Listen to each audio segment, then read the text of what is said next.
ça que ce château, progressivement, est rentré dans des familles de bourgeois, plus des familles nobles, des gens, comme vous et moi, un peu plus riches, mais qui avaient les moyens d'acheter. Et alors, vous voyez l'état du château, en 1789, il est déjà en ruine. Pourquoi est-ce que des privés achètent, à votre avis, le château? Est-ce que c'est pour y vivre? Non, c'est pour Il est en ruine. C'est pourquoi faire? C'est pas pour la fonction militaire, ça sert plus à rien. C'est pour le business, ils font faire C'est des pour le visites. business, mais quel business? C'est pour faire des visites et puis... Ah non, c'est pas pour faire des visites. Pour les touristes. Non plus, parce qu'à l'époque, il n'y en a pas beaucoup.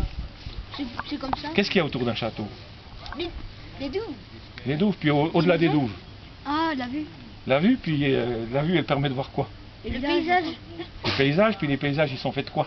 La nature. La nature. Des champs? Des villes. Des champs, des villes, Des maisons. des champs à cultiver. Et puis, ici, à Montfaucon, tout particulièrement, tout autour du château, parce qu'il est sous de la vigne. Ah. Et la vigne, à l'époque, ça rapporte beaucoup, parce qu'avec la vigne, on fait du vin.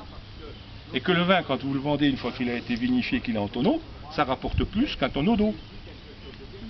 Donc les gens achètent le château pour avoir les vignes qui sont autour.